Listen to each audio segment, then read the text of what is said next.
Well, as you know, as Mark was just saying, we want tougher hate speech laws, but really, are we heading in the right direction? And has the Prime Minister been dragged, not kicking and screaming, but fairly meekly, to discuss these laws, which will be discussed in the Parliament today? Been recalled, as you know, and the highly emotive issue and the condolence motions in the Parliament yesterday. To get his view, I thought we'd have a chat to Andrew Wallace, who's the Shadow Attorney-General, and kindly agreed to join us on the line this morning. G'day, and thanks for your time.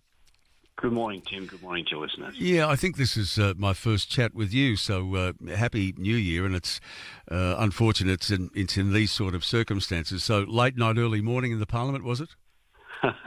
Certainly late, probably early morning to morning evening, Tim. Yeah. Okay, look, where are we at with these?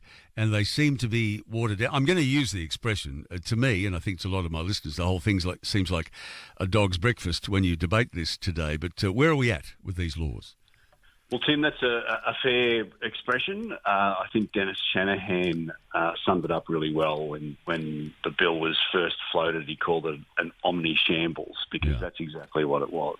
Yeah. The Prime Minister refused to engage with the Leader of the Opposition or the Opposition at all.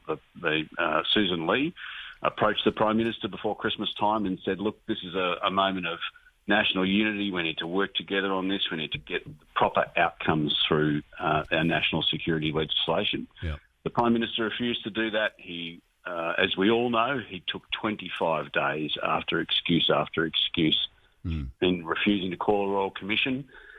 He then landed this bill on us without any consultation. He set up a sham process for the review of the bill with giving only really hours for people to be able to provide submissions. More than 7,000 Australians provided submissions. They were so seized at this issue.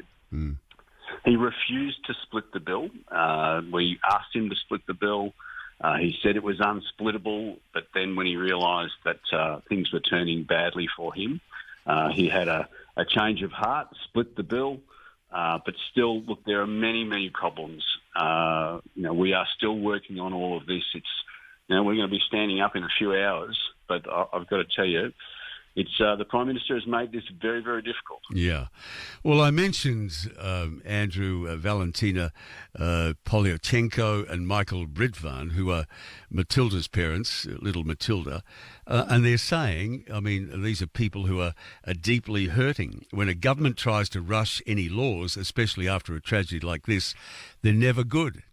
And it appears to be rushed to us on this side of the Parliament, and you're echoing that sentiment, surely. Yeah, absolutely, Tim. I mean, the work that has gone into this, the PJCIS has the responsibility of oversight of these sorts of national security bills, and it really, as I said before, the process, we haven't even seen the report from the PJCIS.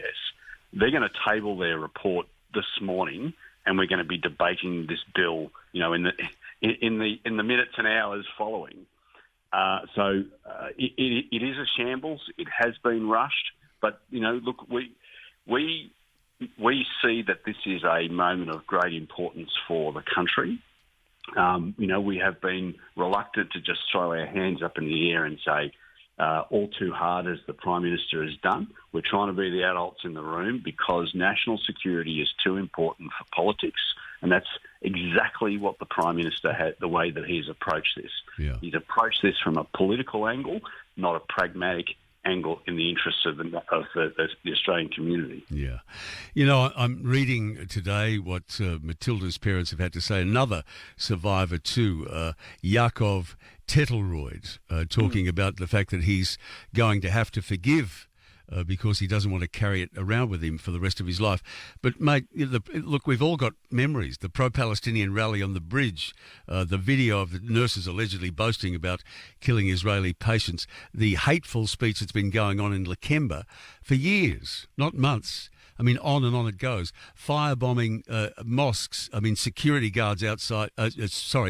Jewish schools. Security guards outside Jewish schools. I mean, it's on and on and on it goes. Yeah, armed security guards. So it's to be talking about it now in the Parliament in the terms they're talking about it. The government is just incredibly hollow. Well, I think that the government's incompetence in the way that they have dealt with this bill is matched by their belligerent arrogance. Yeah. All right. So, look, we've got a Royal Commission. That's a good thing. It took a while for the Prime Minister to get there, and we're just going to have to wait for that to come to its conclusion. But today, I suppose it's going to, I'm just gleaning, it's probably going to get very heated when you all discuss this in the Parliament. But, I mean, people are making the point, any amount of hate speech laws doesn't change what's in people's hearts, Andrew. So I don't even know how you even go anywhere towards trying to fix that. Well, I think it's really important to recognise, some very specific issues like, we have seen radical Islamic extremists that have been, pushing their hate on people. Yep. And organisations like Hizb ut-Tahrir and the National Socialist Network, at the moment, under our current laws, they have been able to escape. They always push the boundaries, but never go over that lawful boundary. So one of the things that this bill would do is that it would enable the government to list those organisations, what they're calling prohibited hate groups. Yeah, that's good. Yep. So that's a good thing. Yep. And look, there'll be some pushback on that from some sections of the community. I understand that. But at the end of the day, we think that we're not quite there yet. There's still some work to do, but we've got to be able to shut these organisations like Hizb ut-Tahrir down. We've got to ensure that they can no longer push their hate, particularly their antisemitism. Right. So there's more work to do, but look, we'll continue to work with the government in a constructive way because. I think the country wouldn't forgive us if we walked away. No, they wouldn't. No, they wouldn't. No.